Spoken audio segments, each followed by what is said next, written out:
నమస్కారం అండి. నా పేరు డాక్టర్ ప్రవీణ్. సో, ఇప్పుడు వెయిట్ లాస్ గురించి మనకి రకరకాల టాబ్లెట్లు కానీ, ఆ తర్వాత ఇంజెక్షన్ కానీ మనకిప్పుడు ఇంతకుముందు ఎప్పుడూ అవైలబుల్ లేనివి ఇప్పుడు మనకి లాస్ట్ 2 సంవత్సరాల నుంచి మనకి ఇప్పుడు అవైలబుల్ అనేవి జరిగాయన్నమాట. దీని గురించి చాలామందికి ఎన్నో అపోహలు. అసలు ఈ సేఫ్ కాదు, ఇవి తీసుకుంటే ఏదో అయిపోతుంది, ఈ టాబ్లెట్లు తీసుకోవడము, ఆ తర్వాత ఈ వెయిట్ లాస్ తీసుకోవడం వల్ల మనం చనిపోతాము, లేకపోతే కిడ్నీలు, లివర్లు పాడైపోతాయి అని చెప్పి మా దగ్గరికి రెగ్యులర్గా పేషెంట్స్ అనేవి వస్తూ ఉంటారు. చాలామంది వచ్చి సరే ఈ వెయిట్ లాస్ మందులు తీసుకుంటే ఇది అవుతుందా అని. ఇది ఒక పెద్ద అపోహ అండి. అసలు వెయిట్ లాస్ మందులు అనేవి మన ఫిజియాలజీ మీద పనిచేసి మనకి వెయిట్ తగ్గించే ఒక ఇది ఇచ్చిందనమాట ప్రస్తుతానికి. ఇంతకుముందు మనం ఒక 2-3 కేజీలు తగ్గితే అబ్బా 2-3 కేజీలు వెయిట్ తగ్గగలిగామా అని చెప్పి ఎంతో ఆనందపడేవారు. అలాంటిది ఈ మందులు ఏవైతే ఇప్పుడు మనకి అవైలబుల్ ఉన్నాయో ప్రస్తుతానికి మీరు చూస్తే వాటిని సెమాగ్లూటైడ్ అని పిలుస్తాం. సెమాగ్లూటైడ్ అనేది మనకి ఇంజెక్షన్ రూపంలో అవైలబుల్ ఉంది, ఆ తర్వాత ట్యాబ్లెట్ రూపంలో కూడా అవైలబుల్ ఉంది. ఇలా కాకుండా మనకి ఇంకోటి మనం చూసుకుంటే ప్రైమరీగా 2 రకాల మందులు అనమాట. ఇప్పుడు ఈ మందులన్నీ మనకి మార్కెట్ విపణిలో ఈజీగా అవైలబుల్ ఉన్నాయి. ఒకవేళ కానీ ఈ ట్యాబ్లెట్లు ఇలాంటివి స్టార్ట్ చేయాలంటే ఎలా పనిచేస్తాయి అనేది తెలుసుకోవడం మనకి చాలా అవసరం. సో ప్రైమరీగా మనకి ఊబకాయం అనేది, ఒబిసిటీ అనేది అదొక మనకి బాడీ ఫిజియాలజీ అనేది మనం తెలుసుకుంటే అసలు ఊబకాయం అనేది మనకి దాని గురించి అర్థం చేసుకునే అవకాశం ఉంటుంది.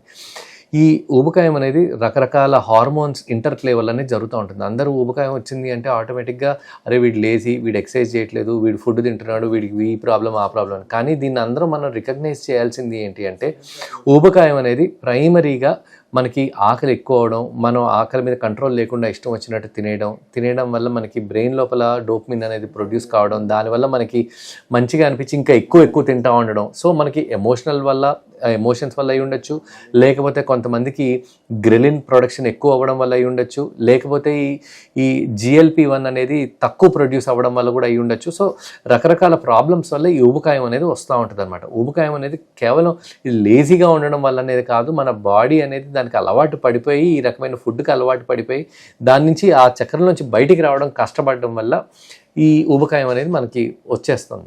ఒక్కసారి వెయిట్ అనేది పెరగడం వల్ల వెయిట్ అనేది ప్రతి ఒక్క దానికి అదే మూల కారణం.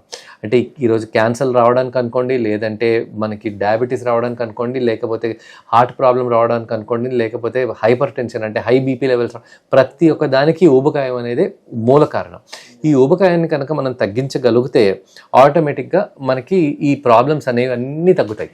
అదొకటే కాకుండా ఈరోజు మీరు చూస్తే ఆల్మోస్ట్ 30-40% క్యాన్సర్లు కూడా ఈ ఊబకాయం వల్లే అని చెప్పి మనం ఐడెంటిఫై చేస్తూ ఉన్నారు. సో ఈ ఊబకాయాన్ని ప్రైమరీగా తగ్గించడానికి మనకి GLP-1 అనలాగ్స్, పర్టికులర్గా సెమాగ్లూటైడ్ అనేది మనకు ఇప్పుడు అవైలబుల్ ఉంది. ఈ సెమాగ్లూటైడ్ అనేది ఎలా పనిచేస్తుంది అంటే మనకి ఒంట్లో ఈ GLP-1 అనే ఏదైతే హార్మోన్ ఉంటుందో మనకి ఆ హార్మోన్ మనకి ప్రైమరీగా బ్రెయిన్ మీద పనిచేసి నువ్వు కడుపు ఫుల్ ఉంది, నువ్వు ఇంకా తినడానికి లేదు అని చెప్తుంది. అదొకటే కాకుండా మనం ఏది తిన్నా సరే ఎక్కువసేపు మనకి పొట్టలో నిలుపుతుంది అనమాట.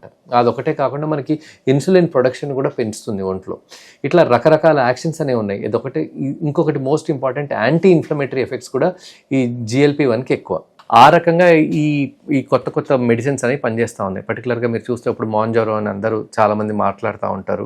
అదొకటే కాకుండా సెమాగ్లూటైడ్ గురించి అంటే ఓజెంపిక్ అని ఇప్పుడు రకరకాల మాలిక్యూల్స్ పేర్లు మార్కెట్లో ఆల్మోస్ట్ రకరకాల మాలిక్యూల్స్ ఉన్నాయి. సో ఇవన్నీ ఏంటంటే నేను చెప్పిన ఈ పర్టికులర్ 4 విధానాలుగా పనిచేసి మనకి ఆకలి అనేది వేయకుండా తయారు చేస్తుంది అనమాట. సో దానివల్ల మనం వెయిట్ తగ్గే అవకాశాలు ఎక్కువగా ఉంటాయి. దీంతో అప్పుడప్పుడు కొంతమందికి మసిల్ లాస్ అయ్యే అవకాశాలు కూడా ఉంటాయి. అయితే కొంతమంది మాత్రం వీటిని వాడకూడదు. అంటే ప్రీవియస్లీ ప్యాంక్రియాటైటిస్ అనే ప్రాబ్లం, అంటే ప్యాంక్రియాస్ గ్రంథి అందరికీ ఈ భాగంలో ఉంటుంది. ఆ ప్యాంక్రియాటైటిస్ అనే ప్రాబ్లం ఉన్నవాళ్ళు మాత్రం ఇలాంటివి వాడకూడదు. కొంతమందికి ఈ వంశపారంపరంగా థైరాయిడ్ క్యాన్సర్లు మామూలుగా హైపోథైరాయిడిజం, హైపర్ థైరాయిడిజం కాదు, థైరాయిడ్ క్యాన్సర్లు ఉన్న వాళ్ళలో కూడా వీళ్ళని అవాయిడ్ చేస్తే బెటర్ అని చెప్పి 2 ఉన్నాయి. సో ఈ ఓజెంపిక్ గురించి అనుకోండి, లేకపోతే ఈ మాంజారో అనుకోండి, లేకపోతే సెమాగ్లూటైడ్ మాలిక్యూల్స్, ఈ మాలిక్యూల్స్ ఏవైతే ఉన్నాయో ఈ మాలిక్యూల్స్ అన్నీ మీరు దగ్గరలో ఉన్న మీ ఫిజిషియన్ కానీ లేకపోతే ఎండోక్రైనాలజిస్ట్ కానీ కన్సల్ట్ చేస్తే ఈ ఊబకాయం మీద వీటిని ఎలా వాడాలి అనే దాని గురించి మనం తెలుసుకోవచ్చు. ఇది కేవలం ఇంజెక్షన్ రూపంలోనే కాదు, మనకి ట్యాబ్లెట్ రూపంలో కూడా అవైలబుల్ అనమాట.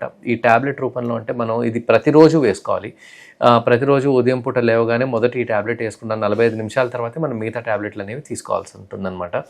లేదు అనుకుంటే మనం ఇంజెక్షన్ రూపంలో తీసుకోవాలి అనుకుంటే ఇది మనం సొంతంగా ఇచ్చుకునే ఇంజెక్షనే, చిన్న సూది ద్వారా మనం సొంతంగా ఇంజెక్ట్ చేసుకోవచ్చు. ఇది వారానికి వారానికి ఒకసారి తీసుకోవాల్సి ఉంటుంది.